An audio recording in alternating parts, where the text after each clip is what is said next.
There were a lot of warning signs, plenty of reasons why getting into business with Donald Trump was never going to end well for them.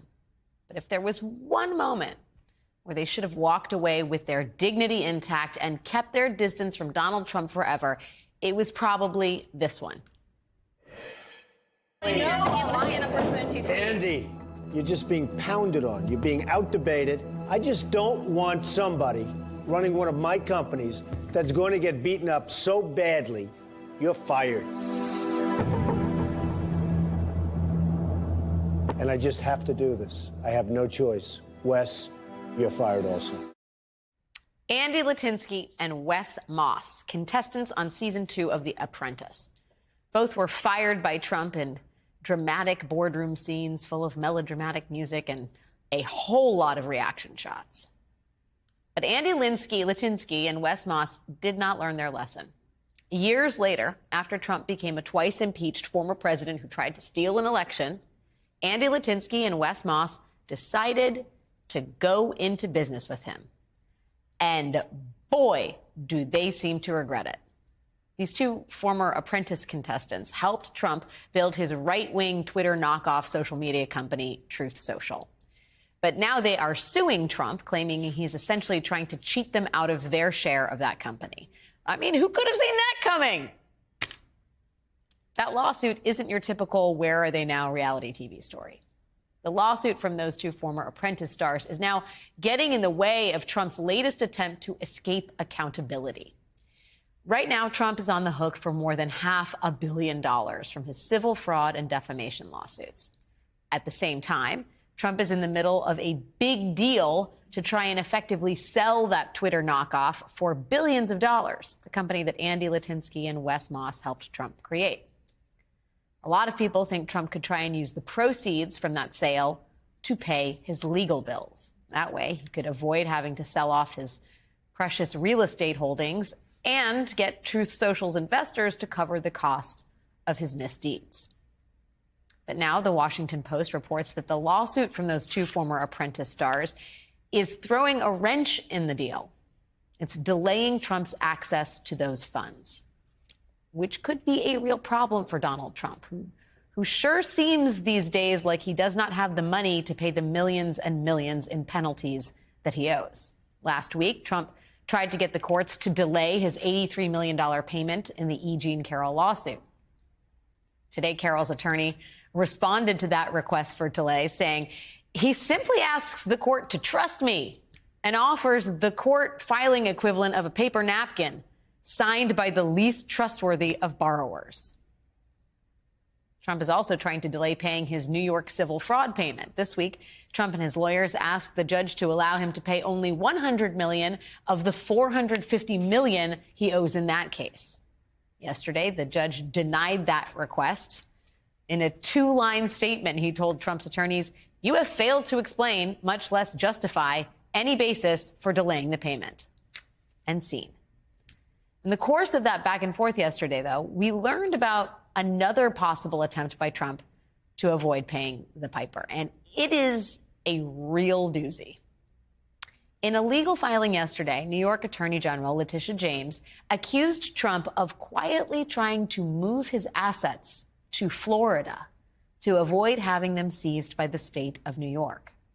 Quoting from the New York Attorney General's office, after the court issued its February 16th order, defendants announced for the first time that various Trump Organization entities operating in New York are allegedly now located in Florida. Two of the companies that were part of that lawsuit, DJT Holdings LLC and DJT Holdings Managing Member LLC, have already been relocated to Florida. Now, as of the year 2023, both of those companies were still located in New York. So did Trump move those companies to Florida after the Attorney General brought a lawsuit against Trump and those companies? I mean, that would be one creative way to get out of paying any penalties in the case. And it sounds like the court was concerned that Trump would do something exactly like that, which is why at the very beginning of this case, the judge here barred Trump from moving his assets out of the state. Now, Donald Trump is doing everything in his power to avoid accountability in his civil and criminal trials. And yes, in some cases it is working. Yesterday, of course, he managed to get the conservative majority on the Supreme Court to delay his case in the D.C. election interference trial well into the future. His Georgia election interference cases have been successfully stalled as well. We don't know what's happening in Mar-a-Lago, but the civil cases against Trump, the ones from the New York Attorney General and from writer E. Jean Carroll, those have been the only cases so far where Trump has really had to face justice. Now he's making these last-ditch efforts to avoid having to pay up. And the question is, will Trump be able to escape accountability here as well? The author of the Daily Beast story that broke a lot of this, Jose Palieri, political investigations reporter for the Daily Beast. Jose, thanks for joining me. If you could, can you explain, like, the indications we have right now and the timing about whether Donald Trump is, in fact, trying to move organizations that are subjects of this fraud trial out of state to avoid having to pay penalties? Can you talk a little bit more about the sort of evidence that is at hand? Sure. So, I mean, look, like you said, all we know now is that they've had these changes of addresses. And the person who should be first to know would be Barbara Jones, that former federal judge who is the monitor over the company. She's been babysitting the company for over a year now. And this was exactly why she was put in place. I mean, Justice Engoron, who is the trial judge, knew that this kind of thing could happen. That's why a little over a year ago, he ordered this monitor to be put in place so that the Trumps could not move assets out of the state, which was a concern from the beginning. And so with this change of address, we're sort of seeing hints at that. I mean, we knew that Donald Trump feared having to pay this amount of money, and especially when he's going through such a big cash crunch now. Let's remember that the $83 million he has to pay up very quickly to E. Jean Carroll for losing the rape defamation case in January, it's coming due. And this is a really bad storm for him. And so the fact that they've changed these addresses is certainly suspicious. The fact that they only alerted the court in a letter saying, oh, by the way, these addresses are incorrect, that's sort of a backdoor way to get into this. And it's why the AG in New York is calling them out on this. What's interesting is going to be how far this goes, because at this point, Trump's legal team has to answer some serious questions from the judge, and the appellate court isn't going to play this game either. I mean, they already issued a temporary stay so that this can be fought on appeal, but they chose not to hit the pause button on him paying this money. So at this point, he's not in a position where he's supposed to be moving assets. He's actually in the position where he needs to pay up real soon. And so we'll get answers pretty soon. But the fact that they did it this way at this hour after they were told to pay is certainly raising red flags.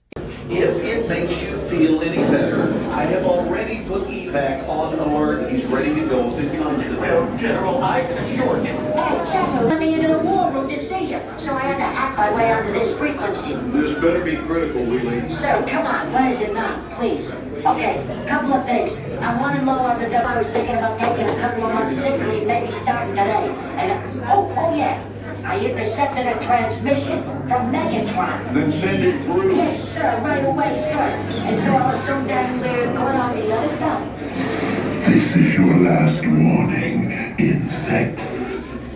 Relinquish what remains of the Allspark. So who's the insect? You? What? Who's the insect? Protect you. They were defeated on our world, and we will defeat them here. This was just a diversion. Security, please bring up.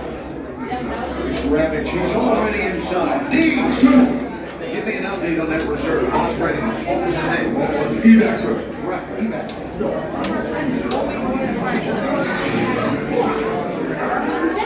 She's right in front.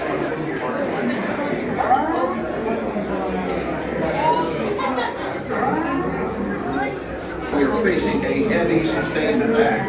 They appear to be after the All-Star. General Washington! General